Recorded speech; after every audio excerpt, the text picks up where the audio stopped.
اور پھر جو دور آتا ہے چنگیز خان کا جو پوتا تھا ہلاکو خان، ہلاکو خان کا پڑپوتا، ہلاکو خان کو مسلمان کیا تو کس نے؟ شیعوں نے۔ یہ بھی کوئی نہیں بتا رہا آپ کو کہ شیخ طوسی نے اس ہلاکو خان کو مسلمان کیا، لیکن یہ نہیں بتایا کہ شیعہ سنی ہوتے ہیں مکہ مسلمان ہو جائے، کیونکہ اس وقت مصلحت نہیں تھی، کیونکہ تمام کے تمام بنی عباس کا دور ختم ہو رہا تھا، وہ سب کے سب در پہ تھے شیعوں کے، اور شیعہ تقیہ میں تھے زیادہ، تو ان کے پاس اس وقت مصلحت نہیں تھی کہ کھل کے بتا سکتے کہ ہم لوگ الگ ہیں اور باقی لوگ الگ ہیں۔ شیعوں کا کنٹریبیوشن بتا رہا ہوں میں اپنی، ہم بات کر رہے ہیں کسی اور سے تو کچھ نہیں بتانے کہہ رہے ہیں۔ عزیزان گرامی، ہلاکو خان کا پڑپوتا، گریٹ گرینڈ سن، ایک ہوتا ہے نا گرینڈ سن، ہلاکو خان گرینڈ سن ہے چنگیز خان کا، اور ہلاکو خان کا گریٹ گرینڈ سن ہے سلطان محمد خدا بندہ، سلطان محمد خدا بندہ۔ اب یہ فارس ہو گئے تھے، ایران میں پوری بادشاہت اس کی تھی، جس کا بڑا مشہور واقعہ کہ جب وہ اہل سنت سے تھے اور وہ ایران میں شیعہ کیسے بنے سب کے سب، تو اس نے، آپ کو پتا ہے بادشاہوں کو اکثر مغلوب الغضب ہی رہتے ہیں، تکبر تو ہوتا ہی ہے، تو ہر آدمی کو ڈانٹتے رہنا، ہر ایک کو ڈانٹنا، تو غصے میں کہیں ملکہ سے لڑائی ہوئی تو اس نے کہیں کہہ دیا طلاق طلاق طلاق۔ وہ غصہ ٹھنڈا ہوا تو پھر جو درباری ملا تھے ان سے پوچھا کہ بھئی یہ اس طرح سے میرے سے واقعہ ہو گیا، میں نے غضب میں آ کے اپنی زوجہ کو طلاق دے دی، وہ کہنے طلاق ہو گئی ہے، اب جو ہے کسی اور سے شادی ہوگی، پھر وہ طلاق دیں گے، عدت کے بعد پھر آپ شادی، جو آپ سارے مسائل جانتے ہیں، مجھے بیان کرنے کی ضرورت۔ بادشاہ نے کہ توہین ہے ملکہ کہ کسی اور سے شادی کروں۔ وزیر تقیہ میں تھا سلطان محمد خدا بندہ کا جو وزیر، وہ شیعہ تھے، تو اس نے کہا بھئی یہ بہت بڑا مسئلہ کھڑا ہو گیا میرے لیے، اب کیا کروں مجھے سمجھ میں نہیں آ رہا۔ تو انہوں نے اپنے انداز سے کہا حل ہے، کیونکہ شیعہ تھے انہیں پتا تو تھا مسئلہ کہ یہ مسئلہ ہمارے حساب سے غلط ہے، کہا حل ہے، لیکن جس کے پاس حل ہے نا وہ عراق میں ہے۔ کیا نام کیا؟ کہا ان کا نام ہے علامہ ہلی، حسن ابن یوسف ابن مطہر ہلی۔ تو کہا تو حل ہے، تو کیا ہوا، عراق میں ہو، ہم سارا خرچہ دیں گے، ان کو بلا لو۔ کہا لیکن یہ جو آپ کے درباری ملا ہے نا یہ اسے پسند نہیں کرتے، یہ نہیں بتایا کیوں، کہ شیعہ ہیں رافضی ہیں کیا ہے، کہا بھئی کیوں پسند نہیں کرتے، کہا یہ میں نہیں سمجھ سکتا، یہ تو مولوی سمجھیں گے۔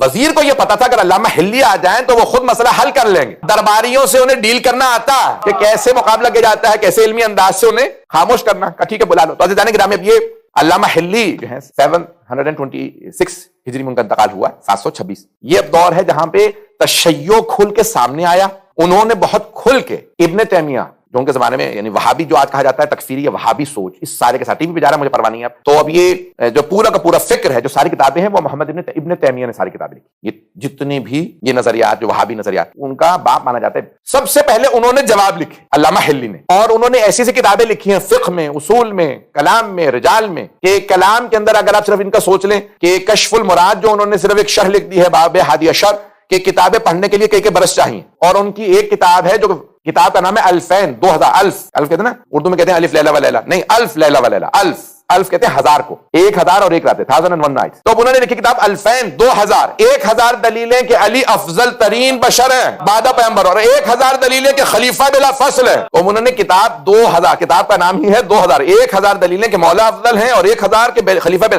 کہنا بڑا آسان ہے، میں بڑے بڑے علماء سے کہوں نا 100 دلیلیں لکھو، 100، 1000 نہیں 100، تو بہت سے نہیں لکھ پائیں گے، آج کل یہ عالم ہو گیا، اور لوگ ہر جگہ آدمی ٹی وی پہ جا کے بیٹھ جاتا ہے تشیع کا جو ہے نمائندگی کرنے کے لیے۔ یہ پاکستان سے متعلق کہہ رہا تھا، چلیں چلا گیا تو چلا گیا۔ تو جانے کے نامی، اب یہ بہت ضروری ہے مسئلہ۔ تو اب 1000 دلیلیں اس زمانے میں انہوں نے لکھی، اور مختصر سی، بعض اوقات انسان پڑھے تو سوچنا پڑتا ہے کہ کیا کہہ رہے ہیں یہ، اتنی باریکی سے۔ اب ایک مرتبہ دعوت دی گئی، تو اب یہ دور ہے علامہ ہلی کا، وہ آئے، اور آنے کے بعد دیکھا تو اب وزیر نے کہا بھی میں نے تو اہتمام کیا تھا آپ کے لیے، آئے تو دیکھا کہیں نہ کرسی بیٹھنے کے لیے نہ کچھ اہتمام، درباری ملاؤں نے پورا منصوبہ بنا رکھا تھا کہ بھی وہ کھڑا رہے آ کے، اور کوئی کرسی نہ لگائے، ان کے بیٹھنے کی جگہ نہ ہو۔ علامہ ہلی بہت سمجھدار، یعنی آپ جانتے ہیں نا کہ کم سنی کے اندر مجتہد بن گئے تھے، جینیس سے۔ جیسے دربار میں آئے تو انہوں نے فوراً جوتے اٹھا کے اپنے بغل میں رکھے اور تخت پہ آ کے بیٹھ گئے۔ سارے کے سارے ملاؤں کو موقع مل گیا، کہا اسے دربار کے آداب نہیں آتے، اولاً تو جوتے اتار کے بغل میں رکھے، دوسرے بادشاہ سلامت آپ کے سامنے یہ جھکے نہیں، اور تیسرے تخت پہ بیٹھ گئے۔ بادشاہ کو بہت غصہ، ایک تو چنگیز خان کی نسل سے، تو اب فوراً اپنے وزیر سے کہا بھی کس آدمی کو تم نے بلایا ہے، بھی کمزور سے پتہ تبلے، اور آنے کے بعد جو ہے وہ میرے تخت پہ ساتھ بیٹھ گئے۔ انہوں نے کہا حضور آپ خود ہی بتائیے کہ کیا معاملہ ہے، میں تو آپ کی نمائندگی نہیں کر سکتا۔ تو انہوں نے کہا کہ بھئی رکوع و سجود اللہ کے لیے، بادشاہوں کے لیے نہیں، اس لیے ہم جھک کے نہ رکوع کرتے ہیں بادشاہوں کو، نہ سجدے کرتے ہیں۔ دوسرے قرآن میں جہاں جگہ پاؤ وہاں بیٹھ جاؤ، تو جگہ تو تخت پہ ہی تھی، تو آداب تو دربار والوں کو نہیں آتے کہ پہلے کے اسی لیے مسند بچھا دی جائے، نہ جانے کسے کسے کھڑا رکھا تھا۔ اور تیسرے جوتے میں نے اپنے بغل میں اس لیے رکھ لیے تھے کیونکہ چوتھے امام نے ہمارے نے انہوں نے نام لیا، میں مجبوراً نہیں لے رہا ہوں، تو انہوں نے چاروں کے نام لکھا کہ انہوں نے رسول خدا کے مسجد نبوی سے جوتے چرا لیے۔ تو انہوں نے کہا امام احمد بن حنبل تو تھے ہی نہیں رسول خدا کے زمانے میں، وہ تو 175 سال بعد آئے ہیں، یہ آپ نے اتنی بڑی تہمت لگا دی ان پہ۔ تو کہنے کہ نہیں مجھ سے غلطی ہو گئی، وہ ان سے پہلے امام شافعی رہے ہوں گے۔ انہوں نے کہا وہ 135 سال بعد آئے ہیں، وہ بھی رسول خدا کے زمانے میں نہیں تھے۔ کہا پھر مجھ سے دھوکہ ہو رہا ہے، وہ امام مالک رہیں گے جنہوں نے چوری کی ہو، تو امام مالک چور ہوں گے؟ انہوں نے کہا نہیں، وہ 95 برس بعد آئے ہیں۔ تو انہوں نے کہا پھر امام ابو حنیفہ چور ہوں گے؟ کہا نہیں، وہ 75 برس بعد پیغمبر کے پیدا ہوئے۔ تو انہوں نے اپنے جوتے نکالے، رکھے، پہنے، کہا ان چاروں نے خود ہی بتا دیا کہ 75، 95 135-175 سال بعد پیغمبر کیا، میں جس امام کا ماننے والا ہوں وہ مکے میں بھی ساتھ تھے، مدینے میں بھی ساتھ تھے، سفر میں بھی ساتھ تھے، حضر میں بھی ساتھ تھے، وہ جنگ میں بھی ساتھ تھے، صلح میں بھی ساتھ تھے، گھر میں بھی ساتھ تھے، مسجد میں بھی ساتھ تھے، فرش پہ بھی ساتھ تھے۔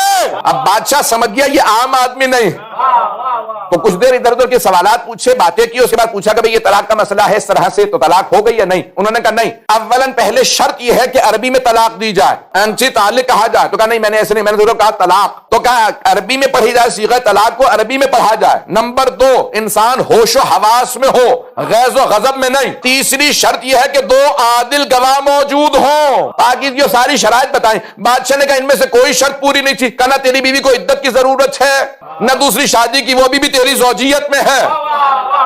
اب بادشاہ نے کہا کہ آپ جو مانگیں گے عطا کروں گا، سونا کہے تو سونا دوں گا، چاندی کہے تو چاندی دوں گا، درہم و دینار جتنا کہیں گے تول دوں گا۔ کہا مجھے تجھ سے کچھ نہیں چاہیے، نہ سونا چاہیے، نہ چاندی، نہ جواہرات۔ تو کہا کیا چاہیے آپ کو؟ کہا بس ہمیں ایران میں تبلیغ کی اجازت دے دے۔ کہا ہمیں ایران میں تبلیغ کی اجازت دے دے۔ کہا کہ ٹھیک ہے جہاں چاہیں تبلیغ کیجیے۔ باقی سب نے کہا نہیں تم نہیں جانتے، یہ دھوکہ دے رہا ہے، یہ رافضی ہے۔ اب بادشاہ کو معلوم نہیں، کہا رافضی کیا ہوتے ہیں؟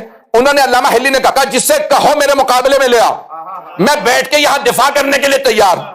انہوں نے چھیڑ کے غلطی کی، وہ سمجھ نہیں رہے تھے ہم بھیڑوں کے چھتے میں ہاتھ ڈال رہے ہیں، انہیں نہیں پتا تھا یہ علامہ حلی ہے۔ مناظرے جب ایک عالم ہارا، دوسرا، تیسرا، چوتھا، جب سارے کے سارے ہارنے لگے، کہا بلاؤ ابن کثیر کو۔ اس نے آ کے کہا اتنے سے آدمی سے میرا مناظرہ، یہ پتلا دبلا چھوٹا سا، کہا اتنا چھوٹا اس لیے ہوں کہ انا ابن واحد میں ایک کا بیٹا ہوں، تو ابن کثیر ہے۔ انہوں نے مناظرے شروع کی۔ علامہ حلی نے پورے کے پورے ایران کے اندر ایک تشیع پھیلنے لگا۔ عزیزان گرامی، بادشاہ نے اعلان کر دیا کہ میں اعلان کرتا ہوں آج سے میں شیعہ ہوں۔ اب آپ جانتے ہیں نا جو بادشاہوں سے محبت کرنے والے تھے، نہ انہوں نے دلیل سنی نہ پرکھی، کا اتنا بڑا ظالم بادشاہ ایک ہی لہجے کے اندر اس نے شیعہ کر لیا، اس کا مطلب ہے یہ حق ہوگا۔ سارے کے سارے بادشاہ کے ساتھ ساتھ شیعہ ہونے لگے، اور کئی لوگ تقیہ میں چلے گئے جو آج تک کہتے ہیں ہمارے یہاں تقیہ حرام ہے، ان کی نسلیں پھر شیعہ رہ گئیں۔ تو جانے گرامی اب یہ علامہ حلی نے بہت زیادہ، پھر ایک مرتبہ بادشاہ نے کہا اب میں شیعہ بھی ہو گیا، میرے دربار میں آپ رہی، یہ سارے درباری ملا نکال دوں گا۔ کہا نہیں میں نے ایک دربار لیا، وہ ہے نجف کا، میں نے علی کا دربار لیا، اب میں کسی اور کے دربار پہ نہیں رکنے والا۔ تو کہا پھر کہ میں واپس جا رہا ہوں۔ کہا لیکن میں اب جب شیعہ ہو گیا تو کون مجھے نظام بتائے گا، اور یہ سارا کا سارا نظام کس طرح سے بنایا جائے گا، یہ محل میں چاہتا ہوں۔ تو کہا کہ میرے پاس ایک آدمی ہے کہ جس کی قابلیت میں 2 رائے نہیں، وہ تمام علوم و فنون کے اندر ماہر ہے، کچھ عرصے کے لیے آپ کے پاس آ جائیں، میرے شاگرد بھی ہیں، استاد بھی، فقہ علامہ نے ان کو سکھایا تھا، فلسفہ انہوں نے علامہ کو پڑھایا تھا۔ کہا وہ کون ہے؟ کہ ان کا نام ہے خواجہ نصیر الدین طوسی، ہیں آپ کے ایران کے لیکن عرب میں رہے ہیں تو عربی فارسی دونوں پہ مسلط ہیں۔ اب سے کئی برس پہلے کی بات ہے، میں شکاگو میں اشرف پڑھنے گیا ہوا تھا، تو میں ایک بہت بڑے عالم ہیں، ویسے تو اصالتاً کشمیر کے، سید محمد حسین جلالی، سید محمد رضا جلالی، سارے بھائی ہیں، جلالی ہیں رضوی کشمیری، جلالی ان کا یعنی کشمیر سے گئے ہیں لیکن ان کے باپ دادا وہیں رک گئے تھے، تو پھر یہ اب عرب سمجھ جاتے ہیں، اردو ہندی وغیرہ نہیں آتی، براہ نامی آتی 2-4 جملے، کیونکہ اب اتنی نسلوں سے نجف میں پیدا ہوئے، پہلے بڑے تو اب عربی فارسی۔ تو میں ان سے ملنے گیا، میں ان کا بہت بڑا نام ان کو آغا حکیم کے زمانے میں بھیجا تھا کہ ہمارے جو مینوسکرپٹس ہیں ان کی تحقیق کے لیے، کہ بھی امریکہ میں بہت زیادہ گئے، برطانیہ لایا تھا، تو سب سے بڑی جو کتاب ایران میں چھپی ہے مینوسکرپٹ کے اوپر وہ انہی کی ہے، آیت سید محمد حسین جلالی۔ میں ان سے باہر ملنے گیا، وہ کہنے لگے بھائی کب آئے، کیا یہ وہ بات، تو جو صاحب لے کے گئے تھے کہنے لگے آپ کا اشرا یہ بڑا مقبول ہو گیا۔ میں کہا کیوں؟ کہنے لگے بھائی یہ کسی کو لفٹ نہیں کراتے، ملتے نہیں ہیں، صرف لکھتے رہتے ہیں، پڑھتے رہتے ہیں، کسی سے نہیں ملتے۔ تو کہنے لگے آپ کو انہوں نے 1.5 گھنٹہ دیا یہ، تو انہوں نے مجھ سے کہا، کہنے لگے اگر جا سکو تو شکاگو سائنس میوزیم ضرور جانا۔ میں نے کہا کیوں، وہاں پہ کیا بھی اس وقت اشرا چل رہا ہے، میرا وہ ہے نہیں۔ کہنے لگے اس کی بیسمنٹ میں ایگزیبیشن لگا ہوا ہے، inventions of a Muslim scientist Nasir al-Din Tusi, inventions ایک نہیں، ایجادات۔ اب یہ خواجہ نصیر الدین طوسی جنہوں نے سائنس میں بے انتہا ایجادات، موسم سے متعلق، جانوروں سے متعلق ہر موضوع پہ انہوں نے کتابیں لکھی ہیں۔ ان کی کتاب ہے تجرید الاعتقاد، تجرید الاعتقاد۔ سب سے زیادہ تمام مسلمانوں میں جس کتاب کی کامنٹریز لکھی گئی ہیں وہ یہی کتاب ہے۔ دیوبندیوں نے، بریلویوں نے، کیونکہ اس زمانے میں دیوبندی بریلوی کہا جاتا ہے ہمارے پاکستان میں، وہابی ہو، سنی ہو، شیعہ، جتنے فرقے ہیں ان سب نے 300 کے قریب کامنٹریز لکھی ہیں ان کی کتاب پہ، اور وہ کہتے ہیں کہ کسی نے عقیدے پہ کچھ بھی لکھنا ہو انہی کی کتاب کو بیس بنا کے لکھو، پتہ نہیں لوگ ہیں یا نہیں۔ اور خواجہ قابل ترین علماء میں سے گزرے ہیں۔ علامہ حسن زادہ عملی کتاب میں پڑھ رہا تھا تو ان سے متعلق ہے، اس وقت زندہ ہیں، بہت بیمار ہیں، ایران کے 90 برس سے زیادہ ہیں، ان کو ڈاکٹر نے جواب دے دیا اس وقت بہت بیمار ہیں۔ تو آیت اللہ حسن زادہ عملی، ان کی ہر موضوع پہ کتاب ہے، فلسفے پہ، کلام پہ، اور ریاضیات، میتھمیٹکس پہ۔ تو کہنے لگے کہ میں جہاز میں بیٹھا تھا ایک کانفرنس کے لیے، ایک صاحب میرے ساتھ آ کے بیٹھے، ایئر لائن کا دونوں کو ٹکٹ گورنمنٹ کی طرف سے ملا تھا، تو 7 ٹکٹ۔ تو اب جیسے سیٹ ملی تو کہنے لگے بھی مولوی صاحب کہاں جا رہے ہیں، بڑے طنز سے انہوں نے یعنی اللہ حضرت علی کو جانتا نہیں ہوگا. کہنے لگے مولوی صاحب کہاں جا رہے ہیں آپ؟ کہنے لگے میں وہ فلاں ملک. کہنے لگے وہاں جا کے کیا کریں گے آپ؟ وہ مجلس سے تو ہوں گے نہیں وہاں, تو تم تو مجلس نہیں پڑھتے ہوں گے. کہنے لگے وہاں کانفرنس ہے میتھمیٹکس پہ, تو اس میں شرکت کے لیے جا رہا ہوں. کہنے لگے میں پروفیسر ہوں تہران یونیورسٹی میں بھی وہیں جا رہا ہوں, میرا تو پیپر ہے, آپ کیا کریں گے وہاں؟ اٹینڈ کرنے جا رہے ہیں سننے, تو میں آپ کو رسم سنا دیتا ہوں, انگلش فرینچ وغیرہ تو نہیں آتی ہوگی آپ کو. تو اب کہیں گے اس نے تھوڑا سا طنز کیا, تو کہنے لگے میں نے کہا کہ ٹھیک ہے ذرا اس کو بتایا جائے کہ حوضے میں بھی کوئی ریاضی جاننے والا ہے. تو اب وہ کہنے لگے کہ بھائی کوئی عجبا کوئی آپ کا کوئی کیا انتظام. کہنے لگے یہ قطعہ جو ایک ہیکسیگن بنایا جاتا ہے اس سے فارمولاز. کہنے لگے اگر آپ فارمولا بنانا چاہیں کتنے فارمولاز بنا سکتے ہیں؟ 4-5 فارمولاز بنا لو گے میتھمیٹکس کے؟ کہنے لگے ہاں 4-5 فارمولاز تو بنا لوں گا. فارمولا تو سمجھتے نا ذرا, اتفاقاً فارمولا اردو میں بھی اس کا لفظ نہیں اور مل رہا تھا ترجمے میں, تو کہیں گے 4-5 فارمولا تو میں بھی بنا لوں گا. کہنے لگے کہ 15-20 فارمولا. کہنے لگے میرے تو بس کی بات نہیں, لیکن اگر کوئی بڑا میتھمیٹیشین ہو تو 15-20 بن سکتے ہیں فارمولاز. کہنے لگے 70-80 فارمولاز اس میں سے. کہنے لگے کوئی جینیس ہو تو نکال سکتا. کہنے لگے 300-400 فارمولاز. جیسے آپ میں اکثر خاموش ہو گئے نا, تو اطلاع حسن دادا عملی کہتے ہیں کہ میں نے اس کی شکل دیکھی تو اس نے مجھے طنز سے دیکھا کہ یہ مذاق کر رہا ہے میرے ساتھ. ایک تو مولوی, اور اوپر سے اسی کانفرنس میں جا رہا ہے جہاں میں جا رہا ہوں پروفیسر. تیسرے یعنی میرے پہ ہی الٹا طنز کر رہا ہے. تو کہنے لگے اس نے مجھے بڑے غصے میں آنکھیں نکال کے دیکھا. کہیں گے کتنے؟ کہیں گے 300-400 فارمولاز کوئی نکال سکتا ہے؟ کہیں گے بالکل خاموش ہو گئے, یہ مذاق کر رہے ہیں. کہیں گے 2-3 ہزار فارمولاز کے متعلق کیا خیال ہے؟ کہنے لگے اس نے میرا جواب دینا بند کر دیا کہ شاید یہ مذاق کے موڈ میں. کہنے لگے 1,97,000 فارمولاز لکھے خواجہ نصیر الدین طوسی نے.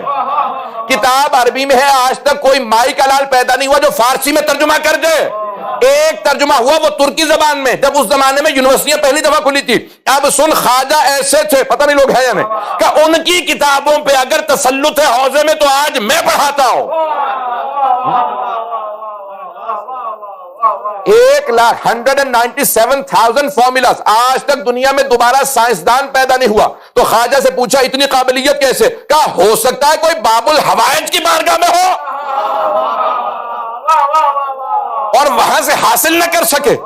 خواجہ پیدائشی طور پہ اسماعیلی تھے, شش امامی تھے, 12 اماموں کو نہیں مانتے تھے. جب انتقال ہو رہا تھا تو کاظمین میں مر رہے تھے. توجہ, تو اسماعیلیوں نے کہا کہاں لے جائیں آپ کو, مرنے والے ہیں. کہاں میرا آخری ایام ہے بس. کہاں لے جائیں؟ نجف یا کربلا؟ کہا نہیں, باب الحوائج کی بارگاہ میں مروں, کہیں اور چلا جاؤ. کہا باب الحوائج کی بارگاہ, تاکہ لوگوں کو یاد رہے یہ 6 امامی نہیں تھا, 12 کا ہو گیا تھا. کہا مجھے یہیں دفنانا ان کے قدموں میں. کہا قبر پہ کیا لکھے؟ میں پورا خون ذکر دے رہا ہوں اس وقت. قبر پہ کیا لکھے؟ آیت اللہ لکھے, علامہ لکھے, محقق لکھے. ٹائٹل کیا لکھے؟ کون کون سے القابات؟ کہ سورہ کہف کی آیت کا بس یہ ٹکڑا قبر پہ لکھ دینا, وَكَلْبُهُمْ بَاسِطٌ ذِرَاعِهِ بِالْوَسِيدِ. اصحاب کہف کا کتا ان کے سامنے ٹانگیں پھیلائے سو رہا ہے. کہ میری قبر پہ بھی یہی لکھنا, ان کے سامنے اگر حکم خدا نہ ہوتا میں کہتا ٹانگیں سمیٹ دینا. اب سمجھ میں آیا کتنے بڑے بڑے علماء ہیں. یہ وہ دور ہے کہ جہاں تشیع پھیلا ہے.